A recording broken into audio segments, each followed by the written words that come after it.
That is going. I'm going to let a few more people in and make sure my YouTube is muted so we don't get feedback.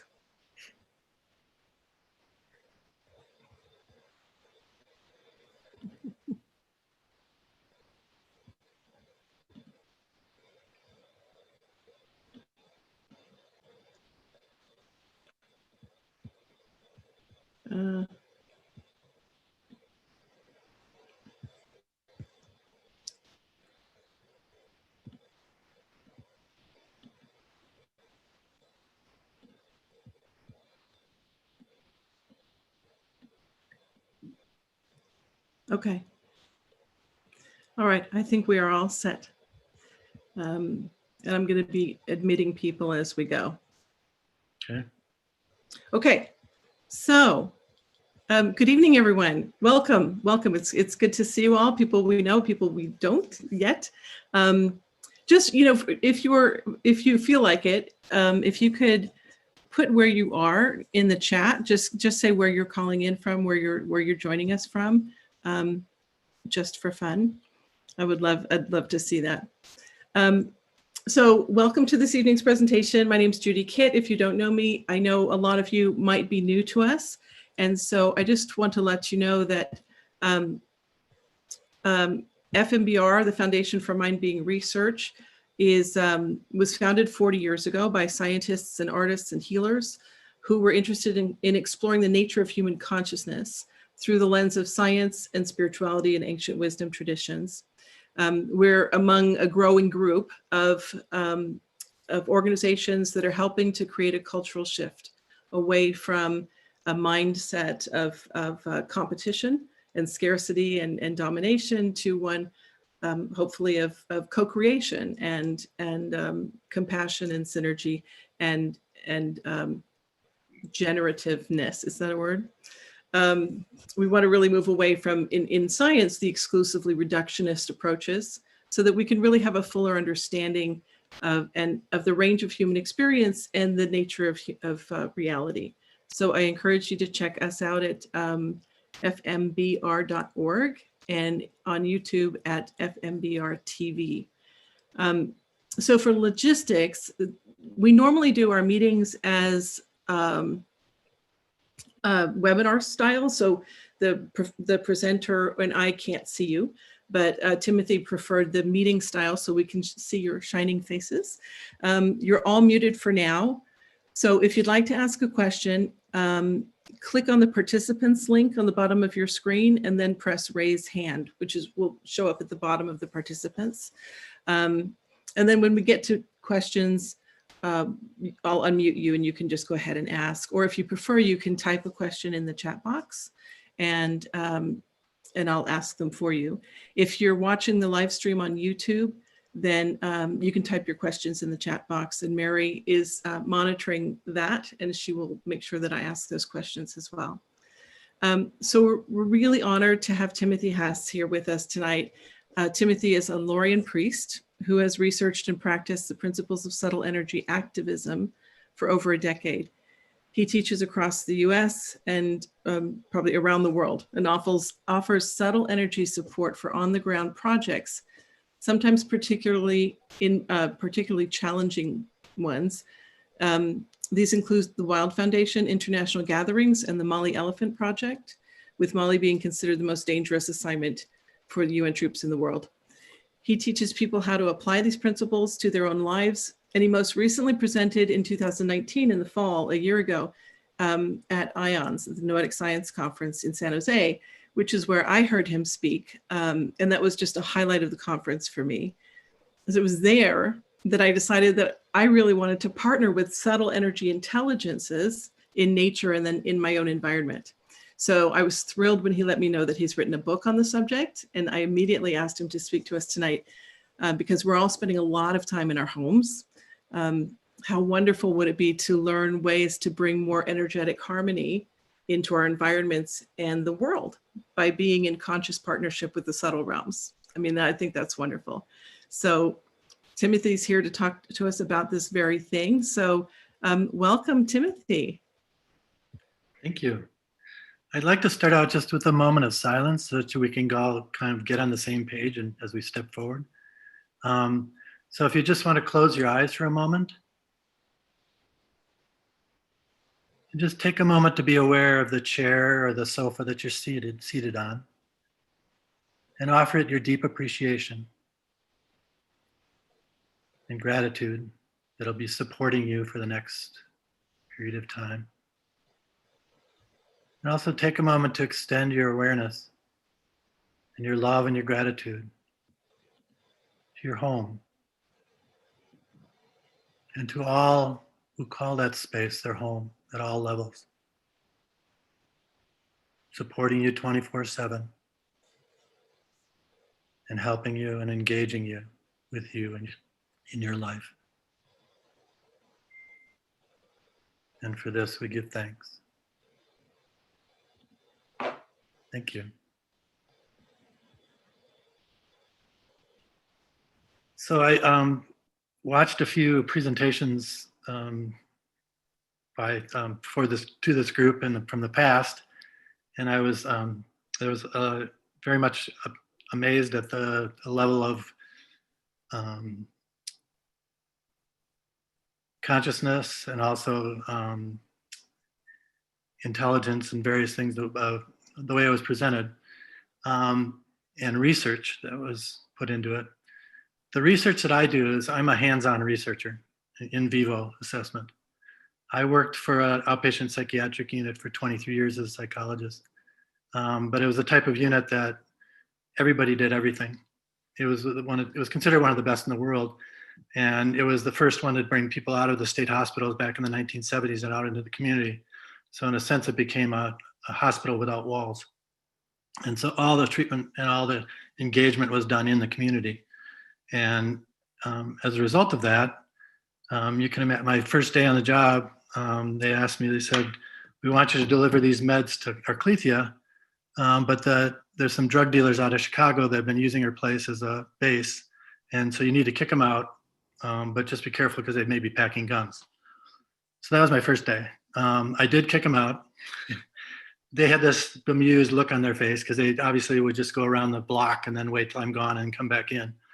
And I was glad I didn't pee my pants because they were packing guns. And then over the next period of time, over the next 20 plus years, I dealt with SWAT team incidents and suicides and all of the 9 yards of, and also the wonderfulness and the glory and really beauty of working with persons with, persistent and mental illness. And so what I learned from that is to be very practical and also the importance of relationship. Because I hadn't established a relationship with someone when they got into a thing where they were, having a psychotic episode.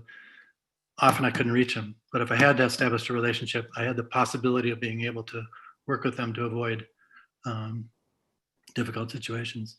And it's the same in working with the subtle worlds. We want to be consistently working with them and establishing relationships. And the tendency in the past has been, if you're dealing with something from the subtle world, it's like it's all knowing and et cetera, et cetera. And basically, they're just a resource. They're just like us. They're dealing in the realm that they work from, and they have certain capacities, and we have certain capacities. If I took a piece of paper, like say a piece of paper like this, and I wrote on it, the Buddha and Jesus and Muhammad and Judy and Bob and Deborah and Timothy, which one would be closest to the paper? It'd all be the same, right? So we all have equal access to the sacred. And that's kind of the principle of the way we work when we're dealing with and functioning in the world. And what I have particularly championed is working with the consciousness we deal with in the subtle world aspects of our home. Because I feel like we have a tendency to say, I'm going to go out into nature and find, get my spiritual recharge. But you can also set up your home so it's like a sanctuary, and it's a place of peace and a place of harmony and a place of recharging. And so that's what I really have just been, like I said, I've been a champion of it, and I wrote a book about it. But when we're going to start working with the home, one of the first things we have to do is understand ourselves. And so we want to, in a sense, learn to create what I call a 5-foot radius of calm around ourselves. So we become a center of calm, which then is the nucleus for everything going on. And the way to do that is we work with what we call the self-light and our soul light and presence. Now, self-light, probably haven't heard that term before. My mentor and friend, David Spangler, when he was 7 years old, he was pulled out of his body. And he had the experience of, a variety of mystical experiences, but then also he was shown what it was like to incarnate. And we have a tendency to think where we're like a soul, kind of like driving around in a car. We drive around in our body and that's how we function. But that wasn't what he was shown. What he was shown is that the soul is like plasma.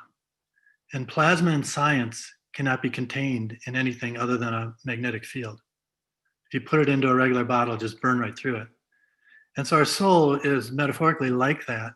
And so in order for it to incarnate, it takes a bit of itself, and it takes a bit from the solar worlds, stellar worlds, lunar worlds, Gaian world, our ancestors, and all of that, and it creates a field for that bit of itself to incarnate in.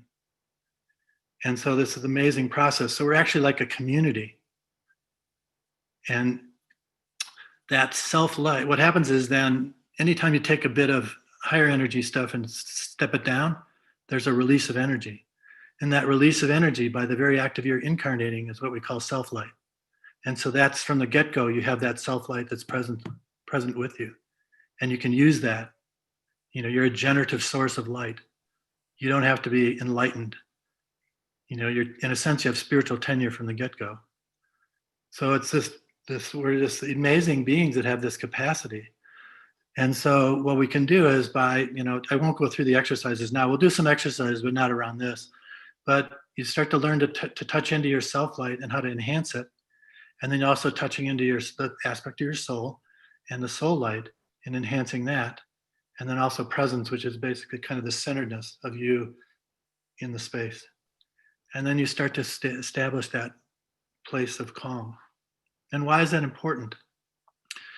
It's important because often when subtle beings are looking at us, it's like it's muddied. And the more that we can calm our space and more that we can energize ourselves, the easier it is for them to engage with us. Okay? And then also when we start to engage with our environment, if we want to engage with a more powerful being, what that can establish for us is like a grounding. So we can ground into the space around us, so we can engage with energy that's much more stronger than we normally could if we were just with ourselves. Okay. The other thing is that we want to establish a place that energy can come in. Often the stress is in the past has been, I want to learn from the inner worlds, and that's part of it. You can do that, and that's an important aspect. Can be an important aspect, but it's also very important to be able to be a place where energy can flow in, and then you can share that with your environment, and so you can establish a place of peace. Okay, so that's the first part, establishing that. And then we get into starting to work with, there's an aspect we call a techno-elemental or an artifact. So let's say I have something like this, right? This wooden piece right here, okay? And this is created by one of us, a human, not maybe one of us, but a human. And so it has the elements of the elemental aspect of wood. And then it also has the energy or the consciousness that the human being put into it. So what we have then is a hybrid, okay? It's not pure elemental anymore. It's not pure human. It's a hybrid of energy. And so it takes on a certain quality. Same thing, and then as you get more and more complex, you can get more and more complex of these particular techno-elementals or these artifacts.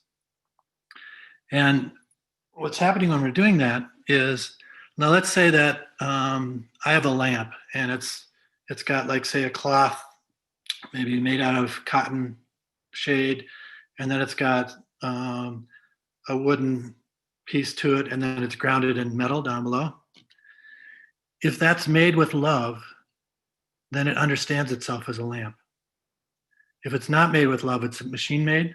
Often what happens is it goes back to its mineral consciousness, its wooden consciousness or tree consciousness, or its animal consciousness. Okay. And so what we can do is a lot of times we have things in our homes that aren't made with love. They're machine produced. And what we can do is we can engage with them and start to draw them out in a sense. Okay. There's a variety of exercises. There's touch of love. There's working with grail space. And what this does is it starts to awaken them. Everything has a consciousness. I shouldn't say consciousness, it has a sentience, but it has different levels of sentience. Okay.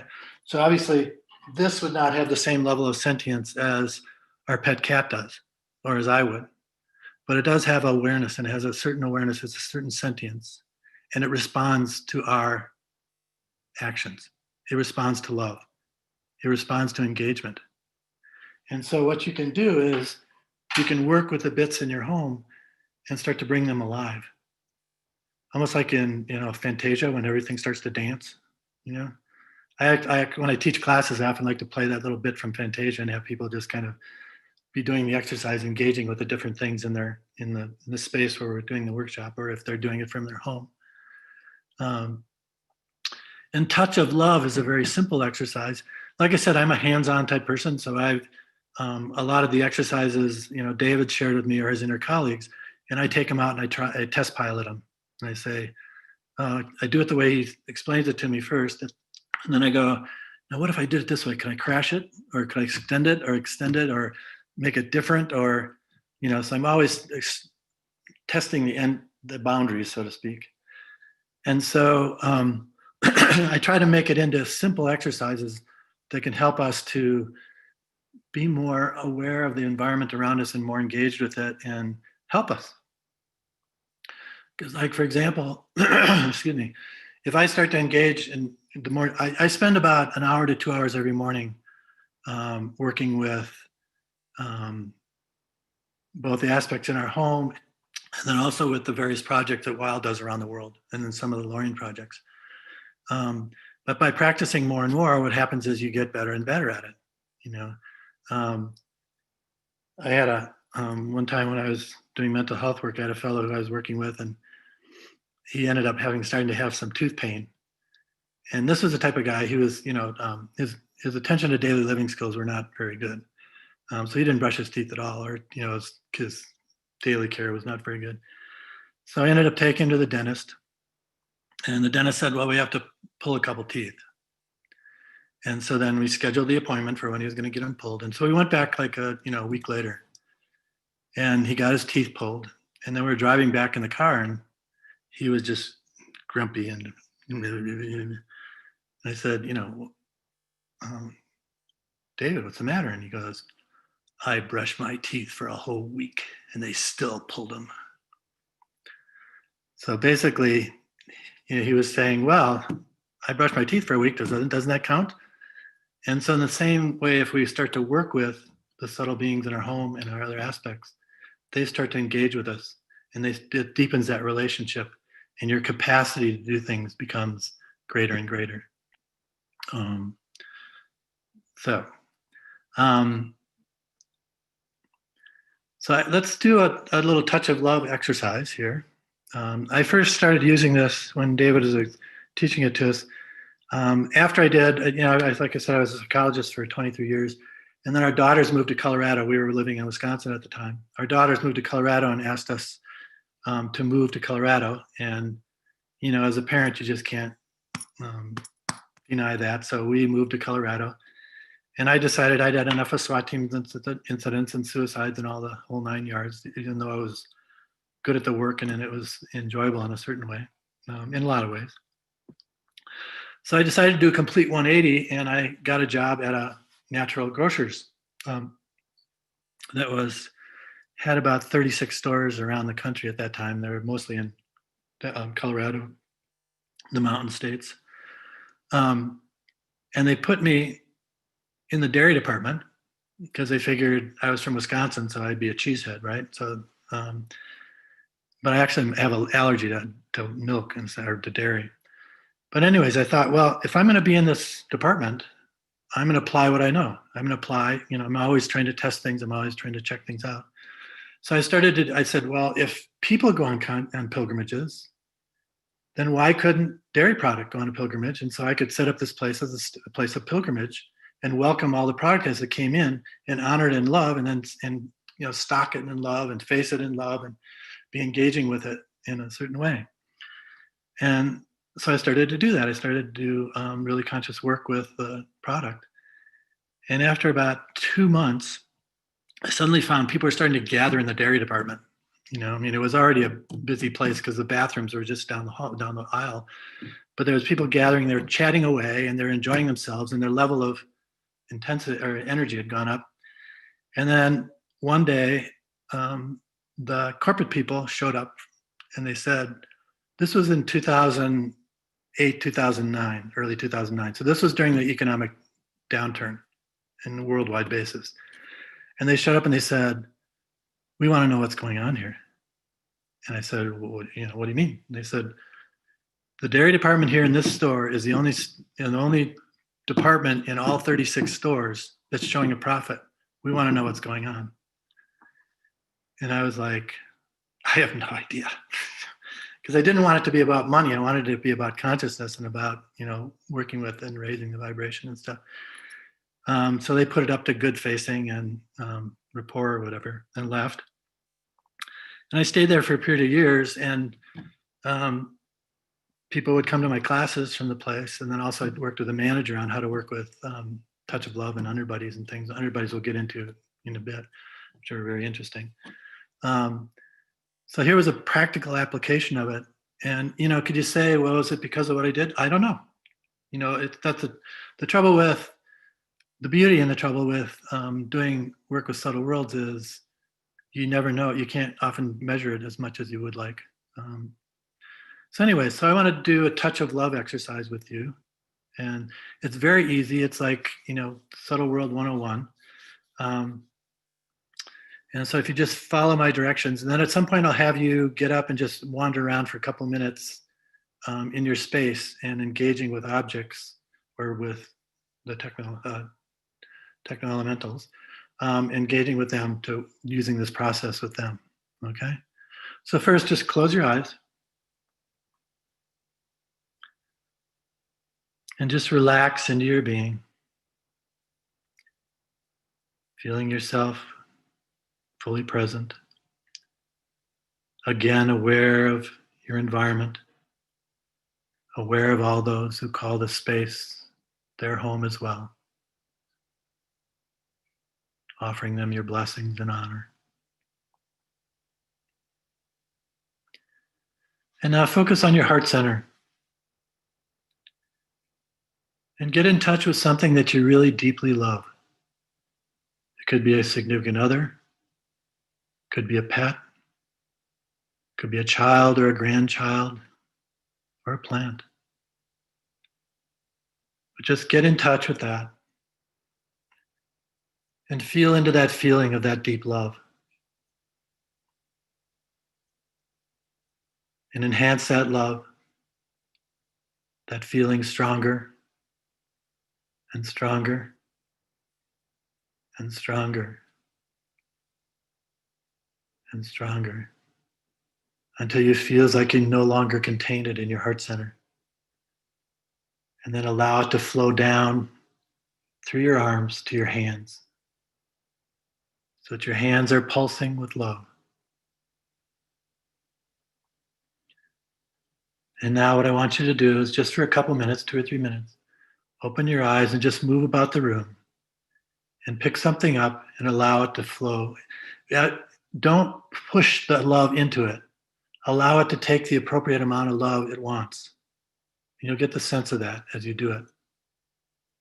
And just move around the room and just take something and allow it to draw the amount of love that it seeks. And do it with 2 or 3 or 4 objects.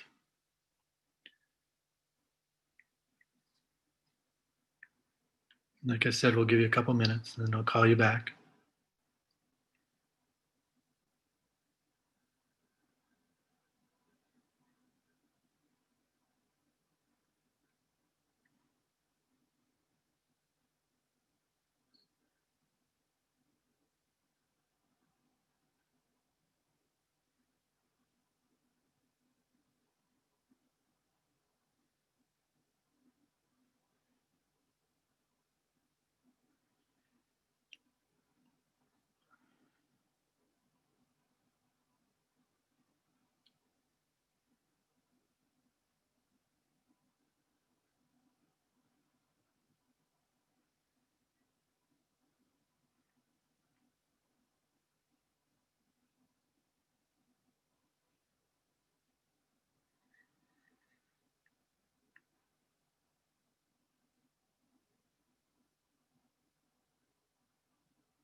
Okay, you can start to come back now, if you can hear me.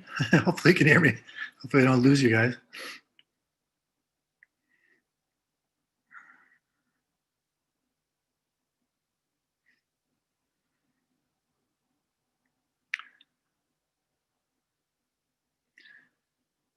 So hopefully we have everyone back. We can open up briefly for a few minutes, just if people want to comment or have any questions about that. This is basically, like I said, it's a very basic exercise, but it's a very powerful exercise because it can start to, like I said, awaken the things around you. The other thing is you can use it like, say you're typing on your computer and you're sending a message to someone. You can flow that love into that message, okay? So you can use it in a variety of different ways, in a whole lot of different aspects. And like I said, it's very practical, very simple, but a powerful exercise. And love is probably one of the most powerful subtle energies that we can deal with. If you have a response to that exercise and you'd like to say something, I'm not going to unmute everybody. Just go ahead and unmute yourself if you can. Or maybe I do have to unmute you.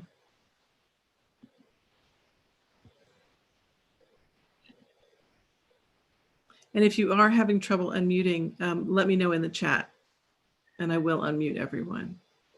Leanne, you can't? No, I You're- that's a you're- question. Yeah, go. Sure.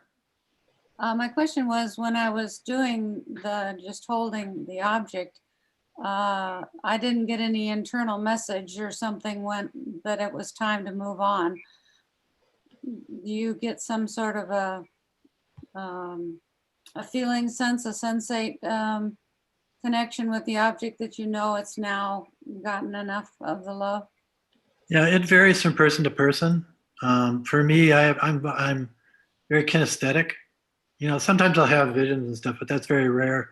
Most of my stuff is kinesthetic, and so I'll feel into it and I just kind of sense, okay, it's feeling like it's time, you know, or or I'll feel it's a strong presence saying it's, you know, but it's you know, you may have you may be auditory, so you may feel like a nudge from like a sound or a voice.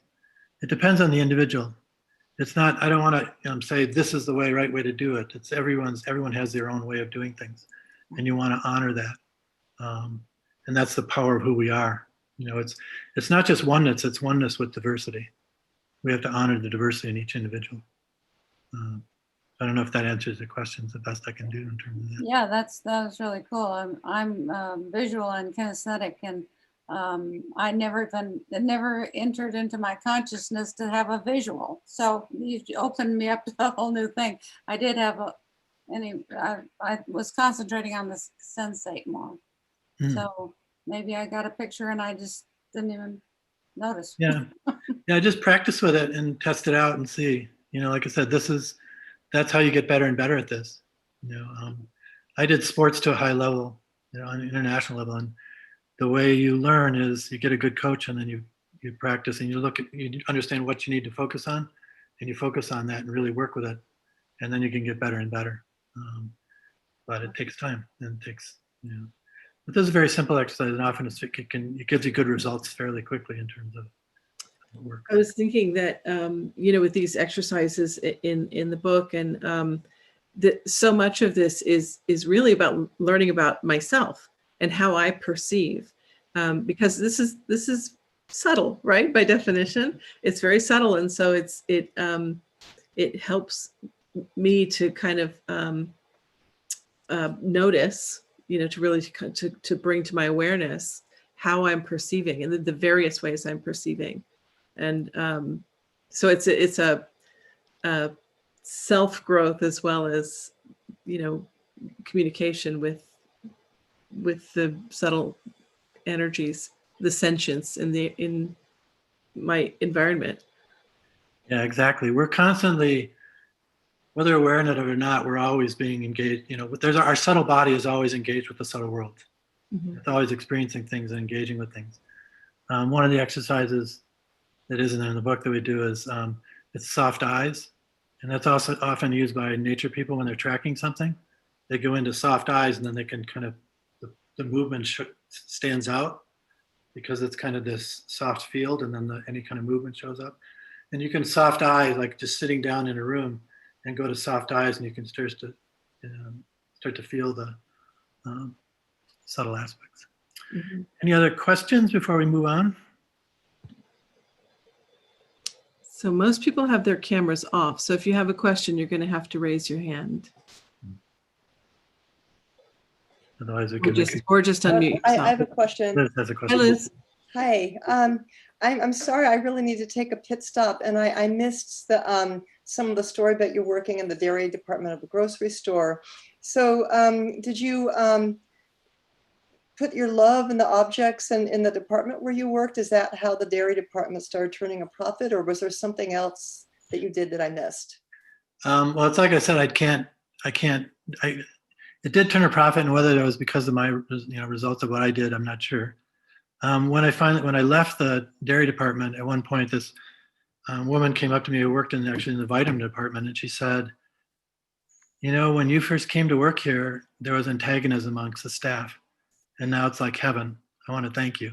And she was a very conservative, her husband was a Baptist minister. I mean, she was like, it was the last person I thought would come up to me and say that. So you can have an impact by what you do. And that was just a simple exercise, but it had a profound impact on the space. And just the putting your love in the space. Yeah, into what I worked with. And it's the other thing is that I don't see an object or a techno-elemental it's not just an object to me. Timothy means honor of God. And so everything that I engage with, I honor. I respect and I honor it, just like if it was one of my children or one of my, family. That's the same way I treat everything that, is in the house. And it responds. Everything responds to attention and respect and honoring. And so that's just the way I approach it. Okay, one more question before we move on, if anyone has one.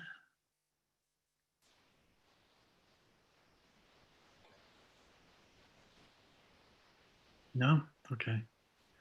So you can see, talking about when you're engaging with something, how in the, historically you had the legends of the swords that were the power swords, or the amazing swords like Excalibur or Roland had this amazing sword. So things built with a real consciousness and love have an amazing, that opens up a certain aspect to them. And so we can do that with the things in our home. The other things that we're dealing with in our home are, you have the elements, you have, earth, water, fire, and air, which are present and so you want to learn how to work with them to enhance that. I worked with a shaman for several years. And when you start working with shamans, if you hang around with them, they can do some jaw-dropping stuff. So it's pretty amazing stuff that they do. And so there's a lot of the stuff that can be jaw-dropping is often when you're working with the elemental forces, because they're the ones that can really do the impact on the physical level in a lot of ways. But you want to be able to work with them as well. And I talk a bit about that in the book, but we won't go into that right now. The other thing is that there are, if you're familiar with feng shui, what's feng shui about? It's about setting up so there's a flow of energy through something, right? Flow of energy through a house or through a room. And there's also what you can do is kind of like feng shui and steroids, where you can start to work with the subtle forces to get a flow through the house. So there's actually beings that, in a sense, work with the walls and the ceiling and the floors to flow energy in and out of the house. Okay? It's not like they live in the walls. It's like the walls are part of their beingness. So like if we go back to talking about, let's talk about the house a second. If you remember, we talked about how there's a techno-elemental, where if you had an object and it had the elemental force and the human force, that energy or consciousness that enters into it. When a house is being built, what happens is you have all the elemental aspects to it. It could be stone, it could be wood, it could be the various aspects. And then as the human beings are building it, their consciousness is going into it. And so what the first thing, when the house was first built, the skeleton of the house, so to speak, the basic form, it's kind of like a giant techno-elemental. It's this more complex elemental than the simple one like this, but it's kind of like a giant techno-elemental. Then what happens is we move into the house and we put our stuff into the house, the things that we've purchased and the things that we bring our furniture in, we bring our family in, we start to engage with the house. What happens is then the house starts to move along a continuum and it starts to become an angelic presence.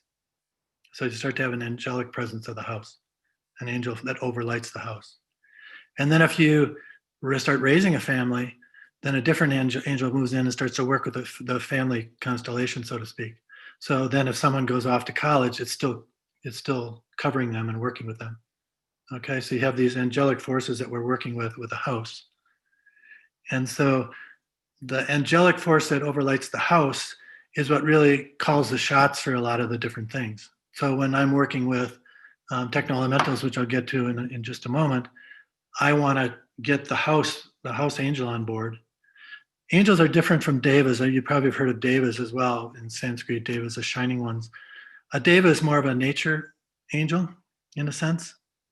They have a slighter, finer tuned vibration, and they're like they'll be like the deva that'll overlight the landscape or the area around your house, or the neighborhood that you live in, or the place where the lake that we may have nearby. Or if you have a mountain, there's devas that work with each of the mountains, and they actually connect all over the world. So you can actually, connecting to one deva, you can connect to all the devas around the world. And the same, you have like an angelic presence. Angels are more geared around human activity. So you'll have an angel that overlight a city. You have an angel that overlight the Foundation for Mind Being Research. Okay. And like I say, if I want to do some subtle activism in Beirut, I don't know Beirut, right? I've never been to Beirut, but I can contact the angel of Boulder where I live and have it introduce me to the angel in Beirut. And then I can start to work with that. Now, if I'm doing work in Beirut, I'm not going to be doing, I don't know what's going on there. So I can just add my energy to be a support force rather than trying to say, this is what needs to happen here. We have a tendency to think we often need to do interventions when a lot of times just the support is really important. Or sometimes, like, say if there's a shooting, right? And my daughter dated a fellow who survived Columbine. And he, after the shooting, he would just go home for 6 months and just go to bed, and he was depressed. When we're dealing with the survivors, a lot of times we think, oh, we want to send them love and energy and all this. And that can be wonderful, but imagine you're a survivor, okay? Let's say Deborah is a survivor of a shooting, all right?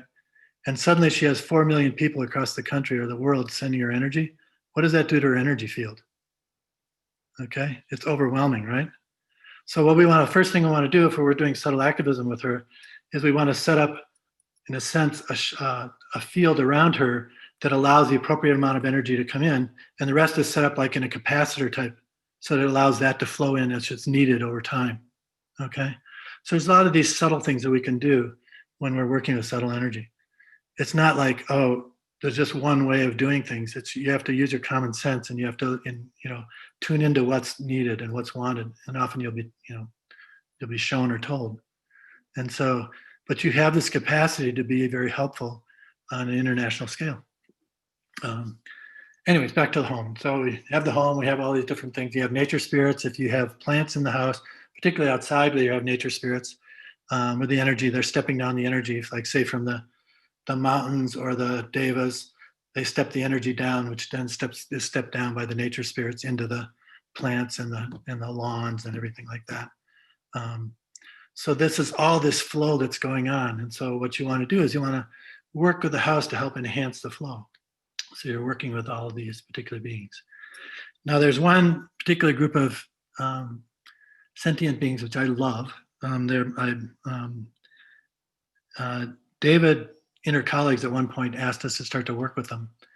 And he whimsically calls them underbuddies.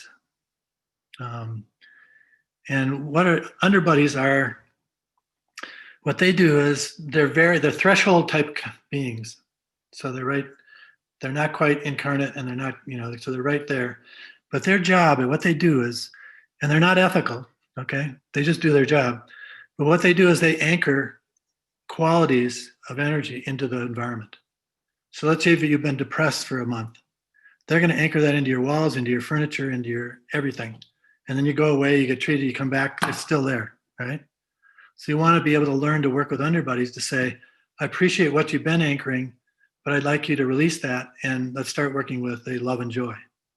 And you can choose what you want them to work with. And you can gradually, as you work with them, they start to evolve as well. Because like I said, they're not ethical, but as you gradually work with them, they can become more ethical. And they're very simplistic. They're very primitive in a sense, but they're very powerful. Think about it. If you can anchor a quality in a room, and then everyone walks into that room and is affected by the quality of that room, by the energy of love or joy in that room, that is a powerful effect.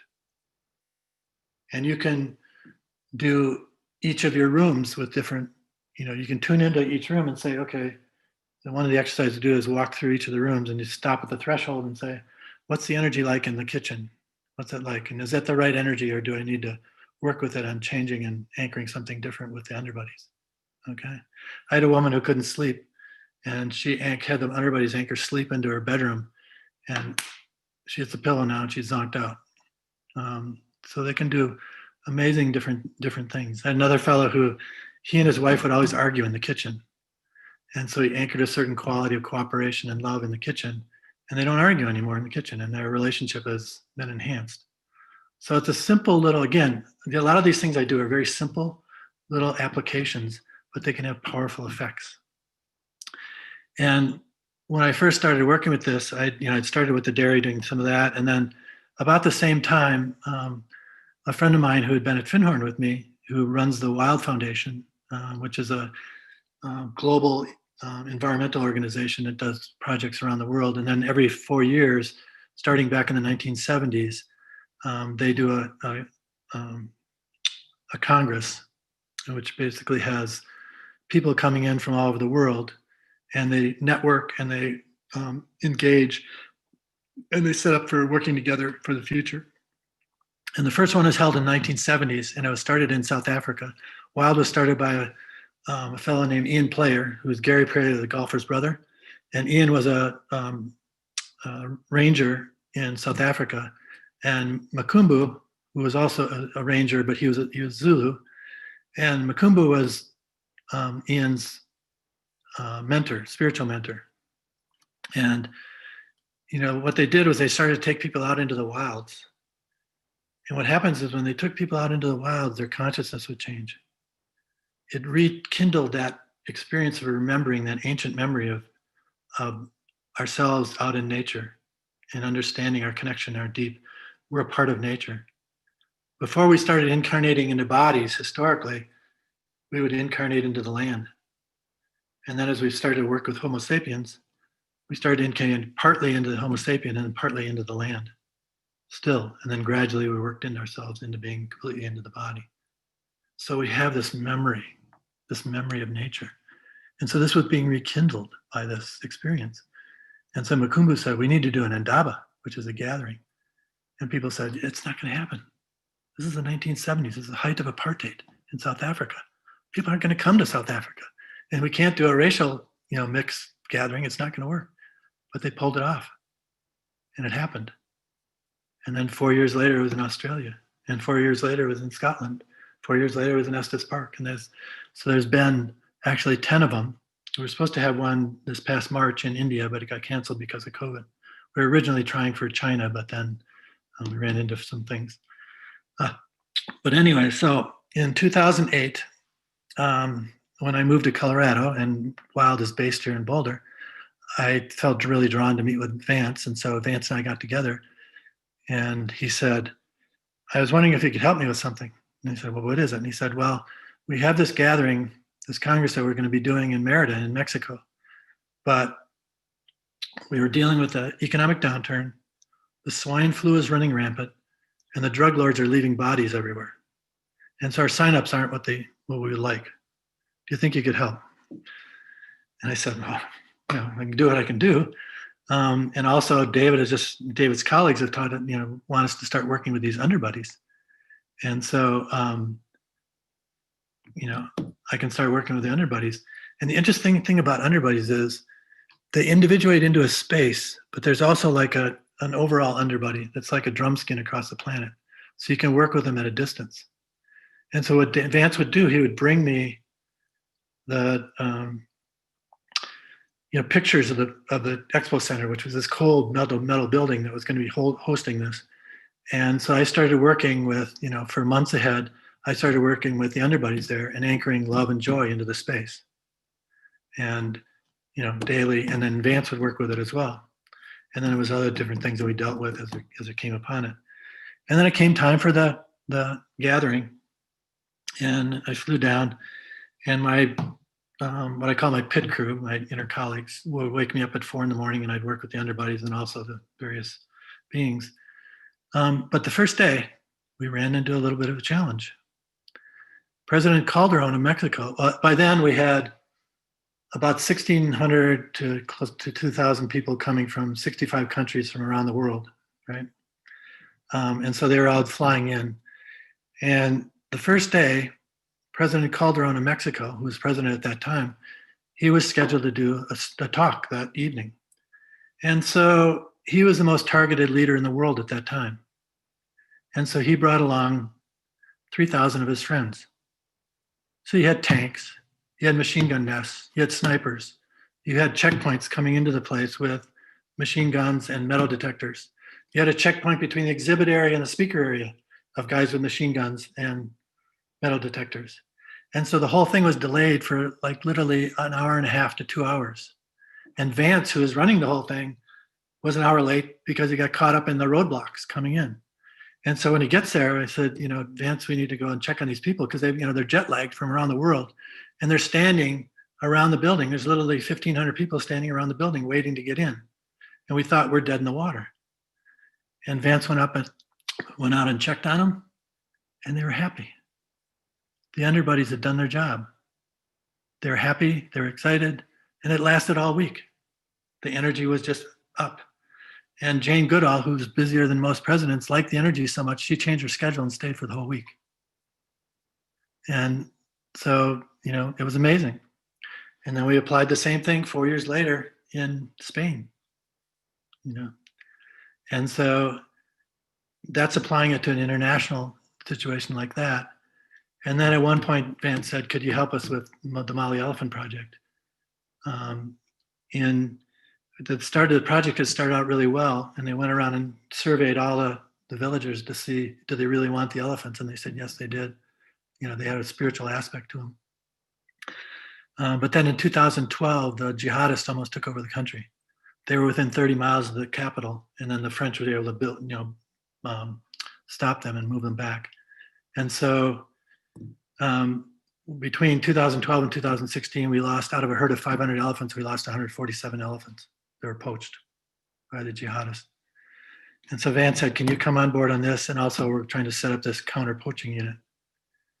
And so I came on board. I started working with, again, I don't know Mali, but the woman who was heading up the project had shamanic background a bit, and she had a strong connection to the Deva, the Niger River. So I was able to piggyback through her to connect into the Deva, the Niger River, and then ultimately with the land. And I still continue to this day to work with them every day. And I'm literally working with millions of underbuddies throughout the whole land. And I'm anchoring the quality of protection. So anyways, between January of 2017 and now, we've lost 3 elephants. And so it completely turned the whole thing around. And as Judy mentioned in the introduction, Mali is considered by the UN to be the most dangerous assignment for their troops on the planet. And yet our people go out into that area. They go out into the jihadist area because that's where the elephants migrate in, and they function. And we haven't lost any of our counter poaching unit, whereas the areas around us and the different countries around have lost several people. And so these are simple exercises, but they can be very powerful. So imagine if we can do this in an international gathering and one of the most dangerous places on the planet. Think what you can do in your home, okay? So let's do a little exercise here on working with underbuddies. And you're going to use the touch of love aspect of it first. You know, I'll lead you through this. And again, this is a very simple exercise. Again, this is like subtle worlds 101, because the underbuddies are very primitive and very easy to work with. And when you experience them, you experience them in the way that you experience them. They may be like a cloud. I see them as like little schmoozes from Little Abner, you know, like he's gathering the little schmoozes and they're all excited and everything. But different people, some will see them like little R2D2s. And you kind of go, why would they, you know, R2D2 and stuff? Well, the interesting thing about in working with subtle worlds is, you know, say you're a fundamental Christian, right? How are the subtle world, the beings, going to clothe themselves to engage with you? Probably to look like Jesus or Mary or an angel or a saint, right? Okay. Or if you are different, have different aspects, they're gonna, if you're Buddhist, they may clothe themselves in. Although Buddhists don't like dealing with subtle worlds in that way. But anyways, if you look like a Buddhist, right? Something like along those lines, or like a priest. But if you're eclectic, it's like having a whole wardrobe, a whole closet full of Halloween costumes. So they can clothe themselves in different ways to present themselves to you that makes it easier for you to understand what they're trying to get across, or easier for more comfortable for you to engage with them. When David first worked with his major inner colleague, when he had just gotten out of, he left college and went out to be a spiritual teacher and went to California or whatever. And when John, his inner teacher, came to him, or inner mentor, excuse me, he came like a tweed professor, you know, with the patches on his elbows and everything. So he looked like a tweedy professor. So like that was easier for David to feel comfortable with. And then after a month or so, you know, John said, enough of this. And then he went to his, you know, blazing brilliance of his, you know, his full capacity, which is pretty amazing. So anyways, whatever works for you is totally appropriate. So don't think, oh, it has to look like this or it has to look like that. Whatever comes up for you. And if nothing comes up, just imagine it. Okay, imagination is a tool that we use to doing it. Okay, we ready? Yes? Okay. All right. So just close your eyes.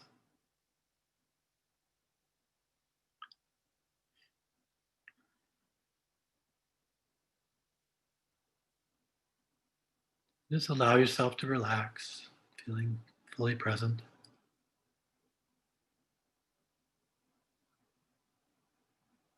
Feel the peace around you.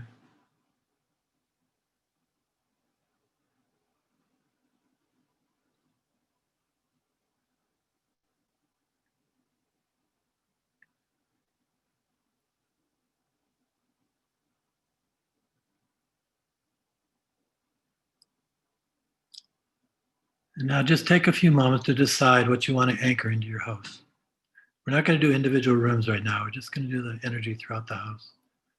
And it has to be fairly simple. You don't want to do complex type, like beauty or something like that. Do something simple like love or joy or peace that you're going to choose for what you're going to anchor. And now what you're going to do is, once again, you're going to get in touch with something that you really deeply love.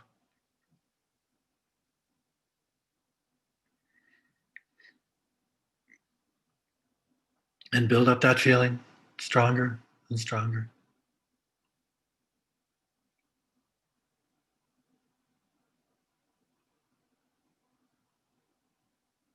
And stronger.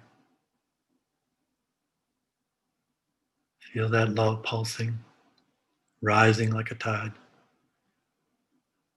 Until you no longer can contain it.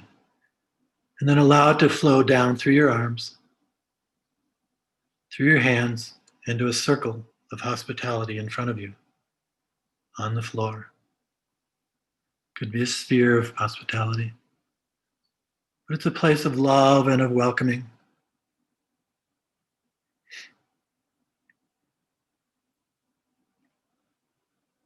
And into this circle, you're going to invite all the underbuddies from your space, from your home. And like I said, they may take a shape that whatever is appropriate for you. I see them as little schmoozes, kind of all gathering, excited.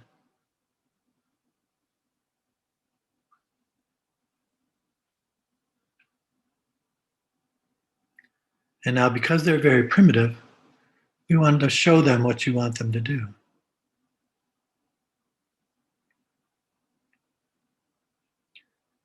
So now get back in touch with your heart center and get in touch with a particular energy that you want to anchor in your home.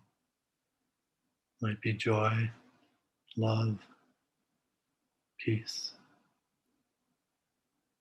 And again, feel into that quality stronger and stronger.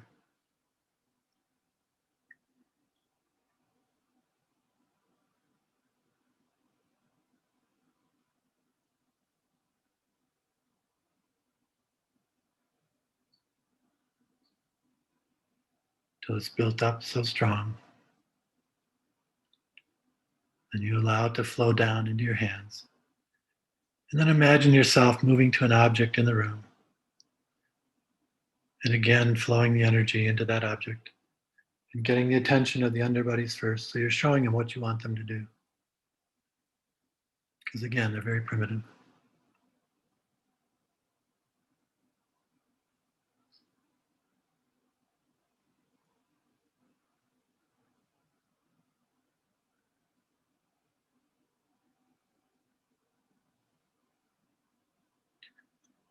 And then you move your consciousness back, seated where you were. Again, touching into your heart center, getting in touch with a particular quality you want them to anchor. And asking them first, if you feel like there's certain energies that need to be released, ask them first to release certain energies in your home that you no longer want there. But now getting in touch with that quality, that joy, that love, that peace, whatever it is. Building it up stronger and stronger and stronger and stronger.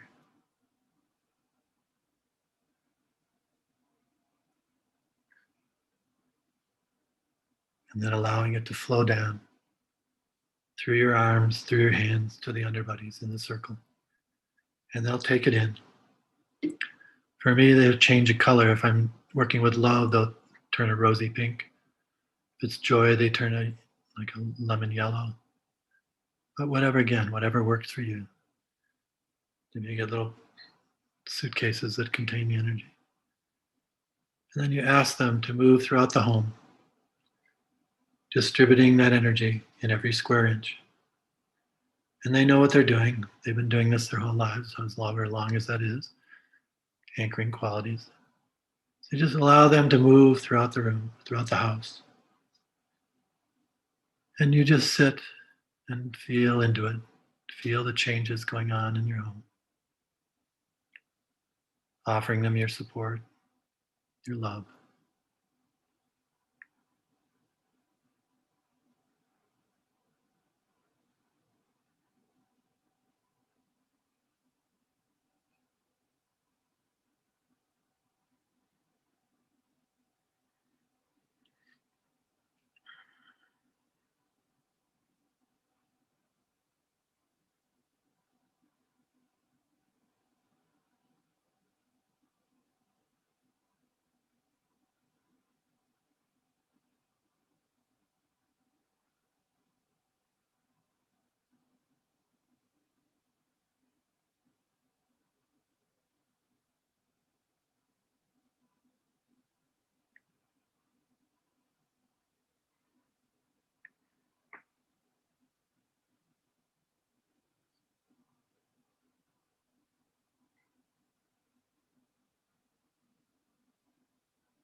And then now bring your awareness back centered in yourself.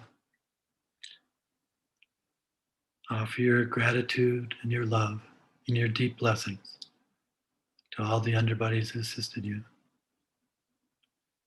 And allow that circle of hospitality to dissolve and go like a mist throughout the house. A mist of love anchoring on everything in the house.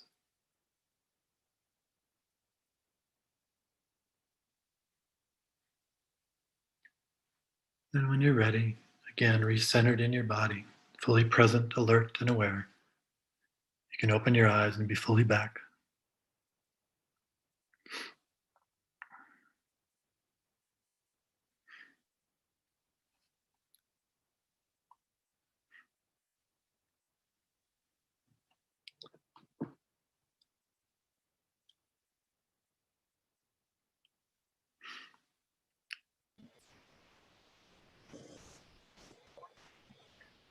So again, that was a very simple but powerful exercise. Not all the exercises are simple. Hopefully they're all powerful. But there are some more arcane type exercises as well. But I thought we'd just start introducing today just some of the basic, more simple ones that can be applied and have a powerful effect in your home or whatever. So I'm curious, how did the Underbuddies show up for you? If you want to unmute yourself and say, or type it in the chat. I'm just a little curious because I was surprised by mine and a little delighted and a little embarrassed. So I want to know how they showed up for everyone else. I can't do the chat, so can you hear me? Yeah, I can hear. Okay, I actually emailed you twice now, Judy, because I wondered about fairies, elves, and the first thing that came to mind were UFO beings. Are those anything within the realm of what you deal with, Timothy? Yeah, fairies I do deal with. I don't deal with UFO stuff. Fairies, there's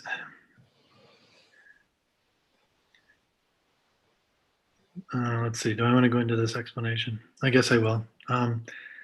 When humanity first came to the planet and engaged what's called by Gaia to become part of the service to Gaia, we were stellar beings. We're basically part of an experiment that's like, and this is hypothesis. We were part of an experiment that was like a stellar being that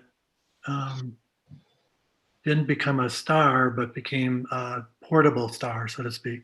And so we signed on to this portable stars engagement to help other planets and other stars to do things. And actually, the Earth is a star that stepped down to become a planet. That's why it has such incredible intricacies and amazing aspects. But when we started to engage with the planet, we were trying to get bodies to function in. And like I said, at first we were just a mist on the land. And then we started to engage with the Homo sapiens. And what happened is a part of humanity wanted to experiment and engage more deeply. Another part of humanity said, wait a second, if we go too deep, we're going to lose our stellar memories. And so they stayed back and kind of created a parallel world, so to speak. And so there are cousins, and they're what we call the Sidhe. Historically, you find them in legends particularly in the Celtic countries. And they're reconnecting now with us to work with us. But sometimes they get confused as being, they're very strong in their connection with the nature beings. And so sometimes they get people say, oh, they're fairy beings. They're not fairy beings. They're very powerful beings in their own right, and strongly connected to nature, but they're not fairies. So I just wanted to make that clear, that there's those that we work with. And then you have the aspect of the fairies and the elementals and are the gnomes and different things. And I'd go into that in my book a little bit. A friend of mine, one day he was sleeping and he and his wife got awakened, and at the end of the bed were these what are called kobolds. And they're these, they can appear as human type of small human, or they can also appear as animal-like. And they can be very mischievous. And they said, we used to live in this building down the road, but it got torn down. So we're wondering if we could move in here. And he said, all right, you can move in here, but we'll have a 6-month trial period. And if you violate any of our, agreement, you're out of here. And so they moved in and they, they went by the agreement and they did very well. So that's another kingdom you can work with. And you can have house fairies and different things, or house elves, just like in Harry Potter type thing. We've had some periodically, but we don't really have any now. And some people have them and other ones don't. But it's not, with each of these different areas, I deal with what's in front of me and I try to enhance what's in front of me and around me. I don't try to go out and say, oh, I'd really like to work with, this particular or that particular being. I have my work to do, and I work with the beings that are supporting my work, and my pit crew and my colleagues that work with me on supporting what I do. And I think that's the important thing, is to focus on what your work is and going with that. But anyways, there's a long answer for yes. Yep. Not UFOs. One, is that a distraction in your mind to go into the fairies and elves? No, I do. Like I said, I do a lot of work with the she, which, like I said, are not fairies, and I do some work with the fairies and elves. But it's as it comes along. It's not something I go out and search for.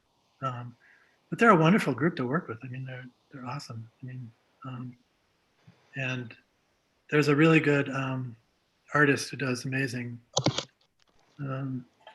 fairy photos, beings like this. Brian Froud. He's in England. Is it P-R-O-U-D, Proud? No, F-R-O-U-D. Proud. Mm-hmm. Yeah, his wife actually worked on the Muppet, but then they did his wife does a lot of, it builds the things that he sees and paints. Anyways, so when you're focused on, when you have certain work to do, sometimes it can be like when we're working with Lorien. Lorien is a new lineage in a sense, and so we had to be really careful, because I did work with, like I said, I did work with a shaman for a period of time, and at one point I was doing this workshop with this woman shamanist who came in from Colorado and Wisconsin, and it was about healing, and she said, I'd like you to come up and heal her, and pointed to this other woman. And so I was like, I came here to learn about healing. What do you want me to go up and do, the healing and to start the class? And so, but I went up there and I put my hands on her and then I blacked out. And when I woke up, I was in a sweat from the top of my head to the tips of my toes, just full sweat, like I'd been in a sauna for several days. And I'd evidently healed her, but I didn't remember anything about it. And what I realized at that point was, I had been a shaman in several lives, but this wasn't what I meant to do this life. And so had I done the healing and been conscious of it, I would have wanted to go, oh, I want to heal Liz, and I want to heal Mike, and I want to heal Judy, and I want to heal, etc. But that wasn't my work. And so with Lorien, it's like we're a new lineage, and so it's like this little lamp in the distance.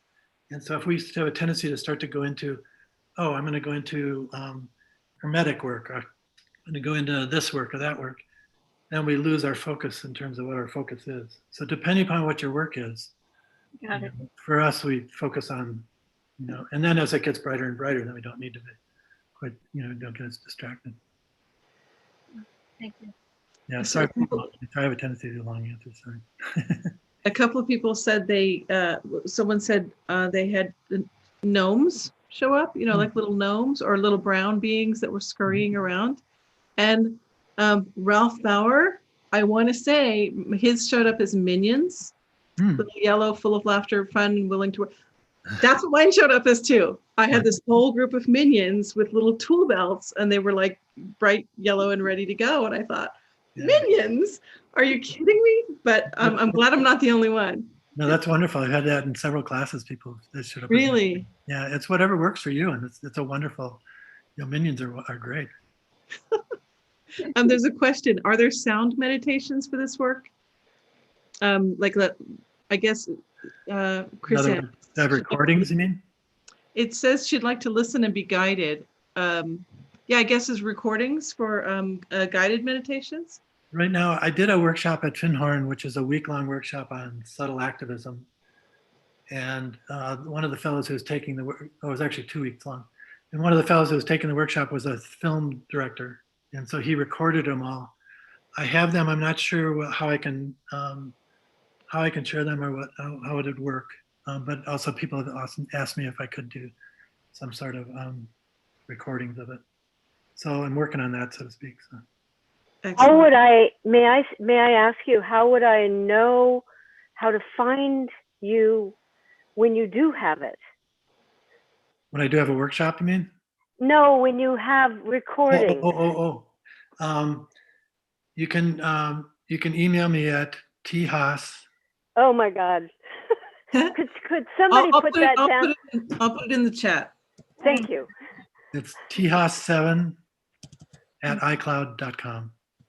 As long as you don't abuse it, it's fine. THASS7 at iCloud.com, right? Yes.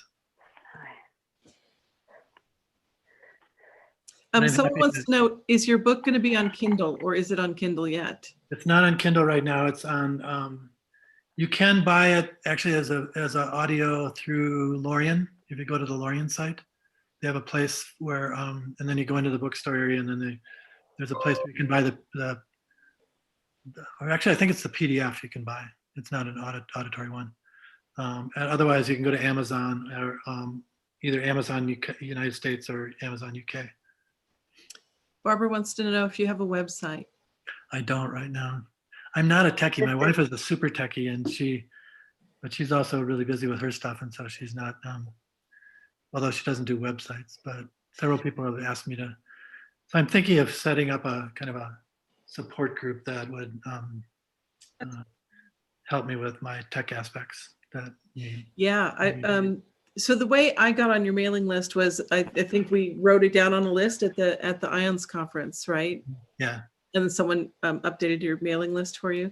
Actually, I did that myself. You did that? Okay. I went through all my emails when I wrote my book. I went through found like 300 or 400 people that I'd had connections with, and I just wrote to them and said I'd started. I did it individually.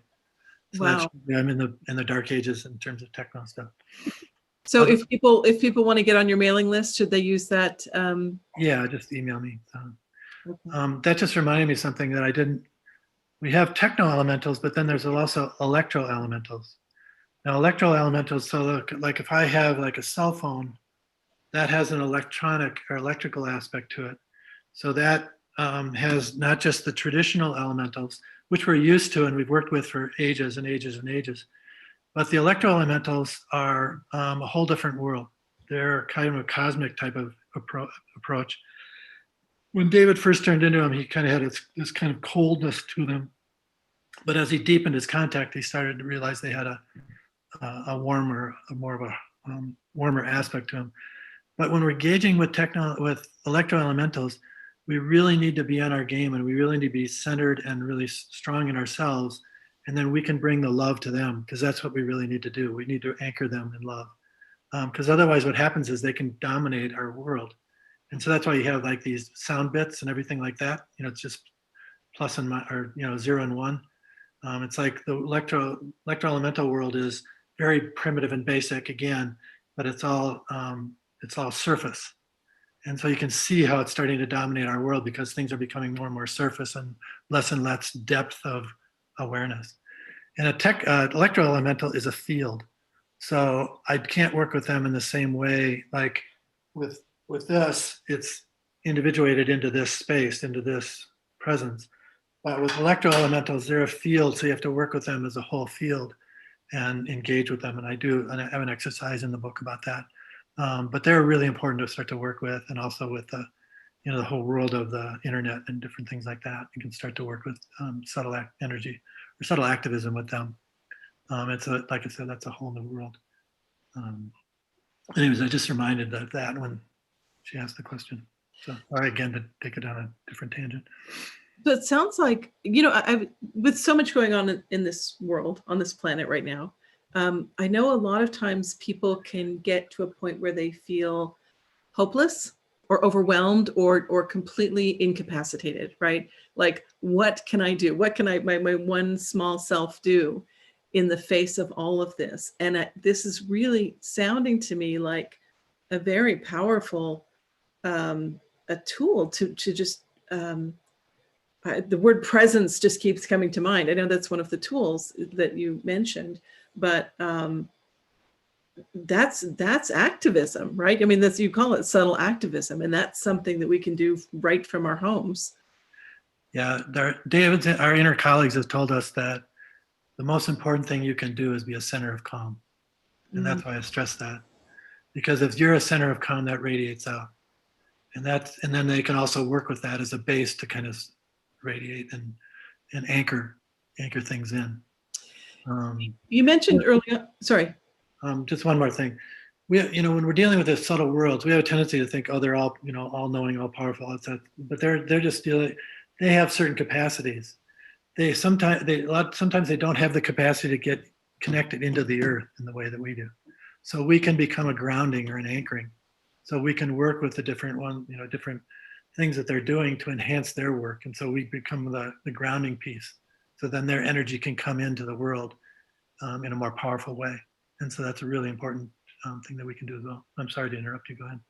You just mentioned early on that something about if we're not grounded and calm, that we appear to them as cloudy. We don't sort of show up on their radar screen, right?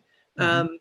Which makes so much sense to me, right? The clearer we are, the clearer they can perceive us, and we can perceive them, right? Yeah, exactly.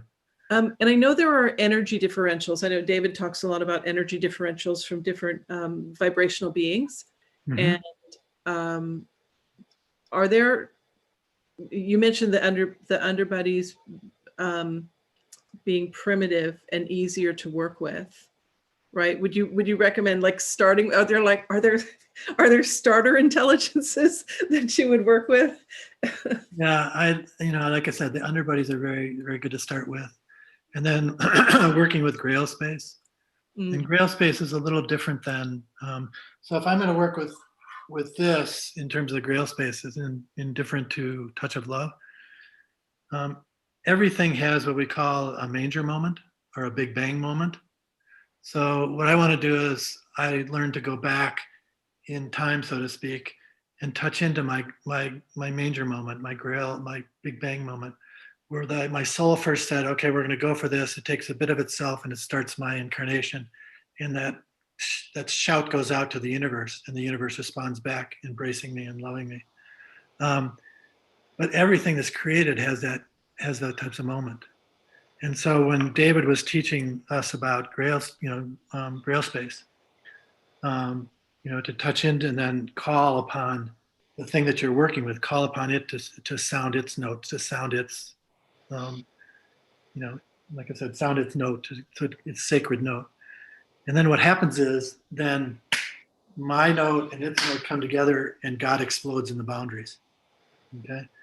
And so when I was first working with this, it was in Wisconsin, and I was down in our basement or kind of den, and I was trying and trying and trying. I just couldn't get it. And I was really getting frustrated. And then suddenly I was like, I suddenly focused in on a book on the shelf, and the story of the book flowed out into me. And it wasn't the story, but it was the story of the book. And then the next book and the next book and the next book, and the sofa and the TV and everything in the whole space suddenly was flowing to me, and I was embraced in this community. And I just started sobbing, because here I'd been walking blindly and unhearingly through this world and not recognizing the community that was embracing me and holding me all this time in love. Everything is love. And it was holding me in love, and it overwhelmed me. So it's another powerful way is to work with Grail Space, because then you can enhance the whole space, and again, it comes alive. It's a lot more in depth than Touch of Love. Mm-hmm. And the Grail Space exercises are available. Well, that's in your book. That's right? In my book as well. And it's also in David, a couple of David Spengler's books, right? It's a fundamental practice. It's a fundamental practice to Incarnational Spirituality. Yeah. Chrisanne has a question. She said she has a teacher who told her that the computer was drawing in a type of being who doesn't belong with humans. Is there a way to bring love to technology, if that makes sense? I think that's what you were talking about, right? Sort of. Yeah, I was talking about how that it's a cosmic type of presence, and sometimes we can interpret it as, like I said, when David first tuned into it, he saw it as kind of cold-hearted, but then as he deepened his presence with it, and that's the natural thing is sometimes we judge things too prematurely, but we can work within the computer and work with it with love and different things like that. Anything we can work with, it's like we have that capacity. We have the capacity. We're star beings in a sense, but we have the capacity to love. We're born with that. We were born with the capacity to be generative sources of light. We're born with the capacity to bring our soul light through everything. David is David Spangler. He's my mentor and friend. And he was instrumental in the early days of Finhorn. Elizabeth wants to know, is there a way to vet an energy before bringing the energy into your space? Is that a... Yeah, they were getting into a little more, like I said, some of the more complex things. So what we did when we worked with the Underbuddies, what we did is set up a circle, not inside of us, but outside of us, right? Right. In working with beings, you don't want to bring a being into your space unless you really trust it and you've known it for a long time. Mm. Okay? But what you can do is you can set up an alliance space. And David just taught a whole class for 2 months on alliance space. But you set up a space that's where you can meet beings and engage with them, where it's not directly into your aura, so to speak, but it's a neutral space. It's like parlaying space, so to speak. And that's a safe space for you and for the being. Because sometimes, a lot of beings don't want to engage with us if they feel like they're going to knock our socks off, right? And we have a tendency to I want more power, I want more of this, I want more of that, or I want to know about all this stuff. We used to run into that at Finhorn all the time, where people would suddenly activate their kundalini and then they go off the tracks, and we'd have to, put them in the garden and have them, just dig for a few months to ground themselves. So you want to use common sense. That's a really important thing to bring up, actually. And I thought it was in one of David's books I read, that when we talked about that energy differential, and I thought, oh my gosh, that makes so much sense, right? There are these very high energy beings, and if they were to sort of come into our space, that they would knock your socks off, right? Yeah. And they're very gentle and loving, and they don't want to hurt us. Yeah, it's like if you're dealing with, say, Michael or an archangel. You don't work directly with Michael. You're going to work with extensions of him, because if he worked with you directly, he would blow your socks off. Yeah. And it's even David's had some challenges where he was dealing with the archangel Ariel, and it was so the fire element was so strong that he had to back away for a period of time. Mm. So it's like, it's using common sense, and you want to take the capacity that you have and use it. And then as you build your capacity, you get a greater and greater capacity, right? Because just like we said, everything has equal access to the sacred, but everything doesn't have the same capacity. And the greater capacity you have, the greater you should be in service to the world around you.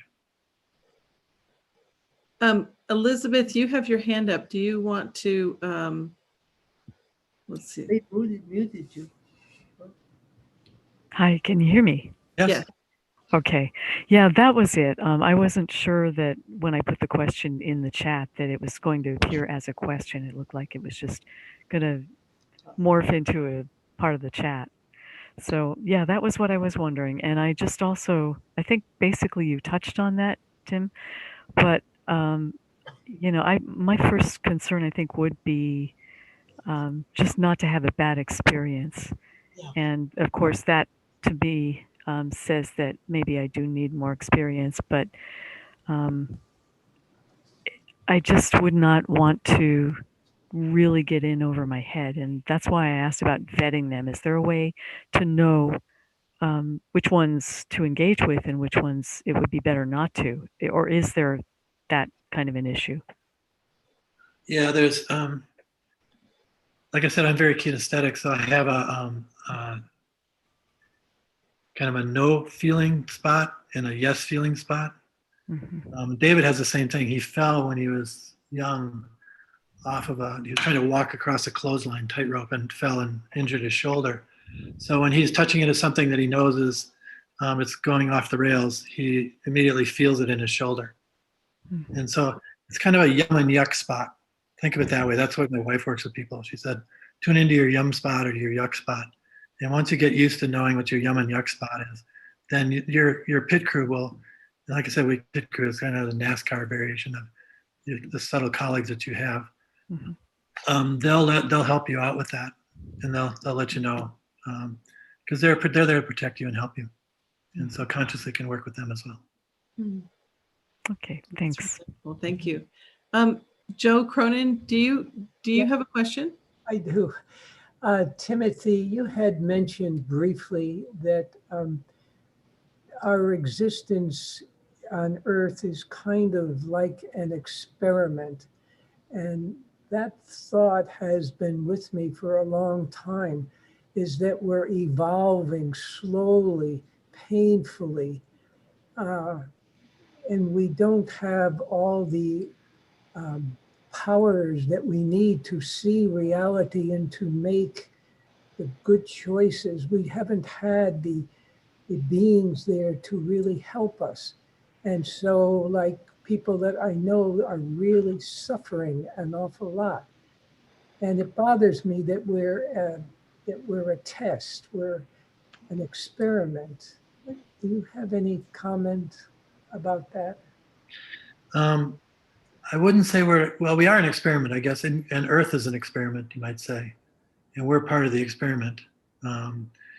But we're also amazing beings. We're amazing. We have amazing capacity, and we go off track. And it's David's inner colleagues once said, incarnating is like building a house of matchsticks on a river. It's not easy. And then so like, let's say you're thinking of incarnating, right? So Joe's thinking of incarnating. You're going to go, okay, you approach this particular, would you be my mother? Would you be my father? Would you be my important elements in my life? And the first ones you may approach may say, no, I have this other thing I want to work on. And so then you go, okay, who are the second choices for mother and father, right? So you're gathering all this together. And if you're a big prominent being, so to speak, in terms of like Jesus or something, it can take, a long time to prep everything because it's a really intricate process. But it's intricate for all of us. And David's colleagues also have said that incarnating, the single incarnation of an individual is more complex than landing someone on the moon. So think about that. Think about what amazing beings we are. That we have to put this all together, and then he said it's like things don't stay stagnant. So then it's like jumping onto a moving train. So we wonder why we make mistakes in different things. It's like it's a challenging world we're living in, but we don't seem to have the guidance there to help us. The guidance is there if we open up to it, but we have a tendency to get blindered. I remember the Devas at Finhorn used to say, we can change the world in an instant. You just have to change your consciousness. And once you've done that, then we can change the world. And there's different things. There's always things that are trying to help us. The shaman that I worked with, he has a place that's out in the boonies in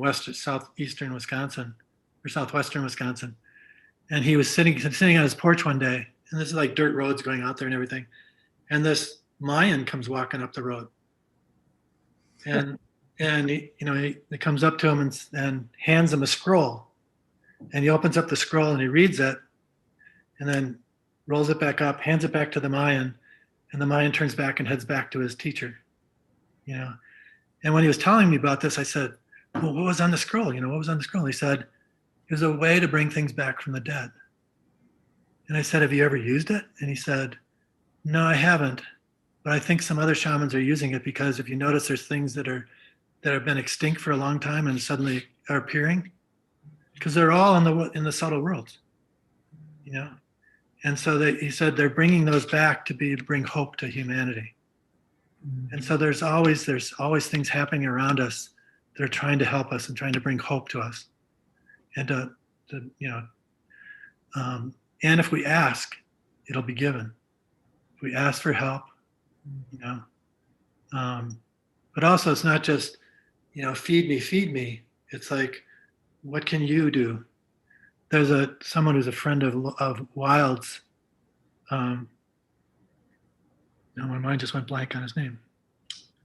Anyways, when he was 14, he lived in Vancouver, and he got really strongly attracted to the spirit bear. And so he started this whole program to try to save the spirit bear, and ultimately ended up with 5 million kids worldwide following this whole thing. And the kids would protest, get their parents to protest the logging companies so they wouldn't buy the lumber at the logging place. And ultimately, Simon Jackson is his name. They did a movie about him and stuff. Anyways, so ultimately, he's on the Lorien board as a trustee with me. Anyways, ultimately, they had the greatest set aside in Canadian history of land for the spirit bear, this white bear, in the history of Canada. And now he travels around the world, and particularly going to high schools and colleges and stuff, and says, I did this. I was one individual. What are you going to do? Challenges them. What are you going to do? I'm one individual and I did this. You can do it too. Don't think small. Isn't that amazing? Yeah, I'm so excited about what we can do once we are aware, right? And once we're really partnered with those intelligences, because I think miracles can happen. Chris Ann says she's making a painting right now to bring extinct animals back that was given to her to make. And Cheryl Miller has a question. I'm going to unmute her. Cheryl. Okay, I think I'm unmuted. Hi, yes, you are. You hear me? Uh-huh. Oh, goody. First of all, I want to say thank you to Timothy for this. It's been very profound. Even though I've done a lot of land energy work around the world, this has given me some new tools and ways of thinking of it. I just wanted to comment on what happened with the first exercise. I noticed that my energy, when it was pumped up as we did, and then I went around to objects in my room, my energy stayed very high. It wasn't like I was losing it, but the objects that I was attending to were also seeming to be expanded. And as I sit here after the second exercise and look around at the rooms around me, I'm really noticing a difference. I can almost see the peace that I was asking for. And so what I'm trying to say here, I think, is that, like you've just said, it starts with us. It starts with our consciousness. So by doing that kind of what I would call like a loving kindness meditation, it changes us to see and feel things differently, and it changes the world around us to respond differently. So that was a very powerful feeling that I had, and I just wanted to share. That's wonderful. Thank you very much. Thank you. And I want to let people know that if you want to raise your hand, you click on the participants. I think it's the participants thing, and at the very bottom of that, it says raise hand as an option, and you can click on that, or you can just unmute yourself if you don't want to make it a multi-step process. Jessica? Did you have a question, Jessica? Oh, you're just taking your glasses off? Okay, sorry. You are giving a workshop in January through the Lorien Foundation, right? You're doing a class. I'm And doing is it on this subject? Mm-hmm. Yeah. Where can we I'm get happy to do, like, if you guys want to do mini workshops here or something, I'm happy to help you with that too. So that would be fun. whatever. I'm out. My dream is to have a planet Earth where all life is honored. And when I say all life, everything has a sentience.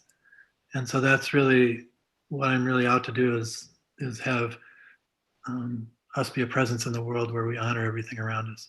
And in particular, like I said, I do love nature, but I really like the home as well. Mm, that's wonderful. Where can we get information about Lorian and that class? Lorian.org. Okay, Lorian. Yeah. You can, like I said, you can send me an email and I can link you up with the connection to the class. Okay. I'm doing a free talk, like similar like this one in January as well, leading up to the class. January 7th, I think it is. Oh my gosh. It's I'm trying I'm trying to put it in the L-I-A-N. it's not Dorian. No, Lorian. It's L-O-R-I-A-N. it's auto-correcting. Lorian.org. Mm-hmm. Okay. Are there any other questions? Because we're just about ready to finish up. You can unmute yourself, or you can type it in the question in the chat, or you can wave at me and I can unmute you. I do have another one if no one else does who Go ahead, hasn't yet. Elizabeth. Okay. Now this is sort of, I'd say, an ethical question. I love what you're saying about all life being honored, and I find myself going through my day, everything that I encounter, that's where I feel like I'm coming from. But practical terms here, I mean, sometimes you come to a corner in your kitchen and you may find that there's a cockroach. They are where I live. There's a lot of them. They live in the trees and they get into the house. And, I know they're trying to live too. They're hungry, they're thirsty, but it's not compatible with living in the kind of environment that we thrive in. So, apart from trying to talk to them and reason with them, which doesn't seem to get too far, what are the options? Well, it depends on who you're working with. You can talk and reason with them. Jeremy Berg, who's a Lorian, he's notorious for doing this. He had some voles in his yard, and so he dialogued with them and said, there's an area over there, like a little wild area. You can be there, but you can't be in the yard. So while they were living there, they went over there. And then his wife was doing a last mow after they sold the house. And she suddenly was running into all these rocks and everything. And so she called up Jeremy and she said, "What's going on? I'm running into all these rocks." And he said, "Oh, I forgot to tell you, I told the voles they could come back." So they stayed away for the whole time, but then they came back. And Dorothy McLean at Finhorn used to work with the rats and different things like that. And a friend of mine was just telling me where what he did was for mice that were in his place, he used to take them out with, the traps, the live traps, and take them off. And then he talked to an animal communicator and she said, you're just telling them, they're basically saying, you're welcoming us here. And so she said, what you need to do is you need to get a snap trap and set it up and tell them you set it up. And it said, you need to get out of here. I'm going to have to, use this trap. And they all vacated. So it's like how you communicate with them. And so you just have to let them know you're taking the gloves off. Yeah, you're taking the gloves off because then there's certain things, and it's just like people. It's like there's a particular class that Lorian does called Spectrum of Love, and there's some people you just think, oh, I can't love this person. So the first thing you want to do in the spectrum is just acknowledge that they exist, and then you kind of move up the spectrum. That was one of the first exercises David's colleague John had him do. He said, I want you to pick someone that you just can't stand. And it was a pedophile who was in the news. And so David had to, for the next, 2 months, just work with them until the point where he could actually love that individual. Now, he didn't love their action. It's like Gandalf at the bridge saying, thou shalt not pass. I don't accept your actions. those shall not pass. But beyond that, I can love you as an individual beyond that. And so there's a certain, discretion here. There's a certain thing of saying, I can work with trying to love that, and you learn to love that individual, but you did not agree with the individual's actions. So you don't have to agree with their actions, but you can learn to love them, because behind it all, there's a human that's that we all need love in a certain way. Or a sentience. Yes, or Or a ascension. sentience. Yeah, exactly. Mhm. So it's actually a way of being non-judgmental, kind of. Hmm. Yeah, you have to be, and that's what I had to be when I did mental health. Because one day for an individual, I might be God's great, God's gift to them in their mind, and the next day I was the devil incarnate. Hmm. So I had to not let that get to me. I had to just establish that relationship with them and hold on to that relationship and work with that. And sometimes it was a soul to soul relationship, because at that level you can communicate with them in a way that you can't in a regular way. And so it's like I said, I'm a street person. I learned on the streets and when I was doing mental health, and I was an athlete. And so for me, it's like, how do I do things that are going to benefit? It's like the way I approached it when I did mental health, it was like the uh, field theory, or so I tried to do the smallest thing I could do to the systems theory. I tried to do the smallest thing, almost a homeopathic dose of movement in the system, Hmm. and then gradually I'd start the system moving, and then I could do something else, and then gradually, ultimately, we get this major movement going. And it's the same thing when we're doing work in the world. We have a tendency to think, oh, I've got to be Greta, and I've got to change the world immediately. And yes, we want to be an individual and stand out, but we have to take what's in front of us. We take those small steps, and then the next step. Um, there's a really good book called Kaizen, One Small Step Can Change Your Life. I think it's McDonald, but anyway, it's just about, if you take those small steps, that can make a major difference. Excellent. Thank you. Thank you. There are no more questions coming up on the chat. And so I am going to take this opportunity to just thank you so much for this. I think it's just a really wonderful way. This is our last presentation of the year. And as we're going into, the holidays, happy Hanukkah for those who are lighting candles tonight. And a lot of the solstice coming up and all of that. I think this is just a really kind of warm and wonderful way to end the year. It's been a challenging year, right? So this is a great reminder for us, and I really want to thank you, Timothy. Chris Ann wants to know if there's a copy of this presentation. It will be on YouTube. It's streaming on YouTube now, and then you can go back anytime and watch it again. It's recorded there. That's YouTube FMBR. No, it's youtube.com, FMBR TV. Okay, one thing I want to do is I always like to open a space and close a space. Mm-hmm. We have a tendency to, just like when I come into a house, I pause at the doorway, and I announce myself to the subtle colleagues, because it's just like if someone comes into your house and they don't knock. It's the same way, there's subtle beings that live in that space as well. So right now I'd like to close just to take a moment to do that. So just close your eyes for a moment.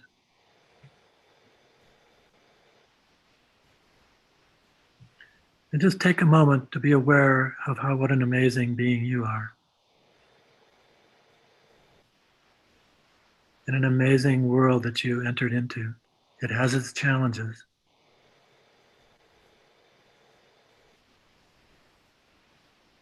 But it's truly amazing.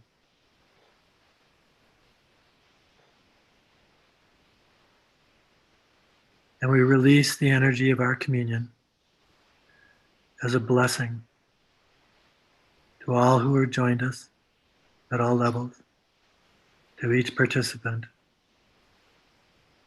and out to the world as a blessing.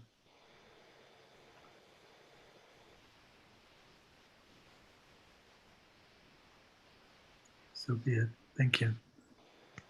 So be it. Thank you. I just have a very quick final question. When you say you go to a house and you announce yourself to the house, that sounds intriguing. Can you give an example of what you do? It'll just be like, I stand at the doorway or outside the door, and I just open my awareness. There's an exercise on how to connect into the angel of a space, which is in the book. But I just connect in, and I open my heart and just say, I'd like to enter your space, and I deeply appreciate this space, and I would appreciate being able to come in. And then I usually get a positive response, very rarely negative. And I found even when I'm traveling, I'll be welcomed. I was traveling at one point and I saw, what's that, Motel 6 chain. And I thought, well, I knew it's cheap. I'm right at, the edge of how far I can drive. And I got into the space and I registered, and then suddenly I was welcomed by this being that overlit the space. It was like totally amazing. And it was with me, it was like in the room, and it was like totally there, and the people were happy and everything. And then as I was walking out of the hotel the next morning, or the motel, I saw a little newspaper clipping, and it said the two most recognized, or basically recognized Motel 6s in the United States. And it was this one in Iowa and another one in New York. And so obviously they'd been doing the work. They, it's like somehow they unconsciously were doing the work, but whatever. But it was like it totally welcomed me. It was like totally amazing. It was like, it's wonderful. So you say the welcome prayer when you go into someone else's house, or your house, or both? Well, my house, they know me, so. But Oh, yeah, okay. someone else's space, or. You want to sing it once more? I want to write it down. So I really like this idea. Do you mind saying it once more? Actually, what you want to do is you want to think, what would you do when you walk up to a space? How would you want to announce yourself? So you're opening up your heart and saying, okay, I'm here. I want you to be aware that I'm here. I'm honoring you, honoring this space, and I would deeply appreciate being able to come in and engage with you. Something along those lines, but word it according to what works for you. It's kind of like trying not to do a cannonball. Yeah. Right. Excellent. Well, thank you, Timothy, again. Thank you, everyone, for joining us. Wishing you all health and safety and warmth in the holiday season and the end of the year. And may you all be well. Thank you. thank you for doing this, Judy. Bye. Holidays, everyone. Happy holidays. Thanks, Bye. Timothy. Thank you.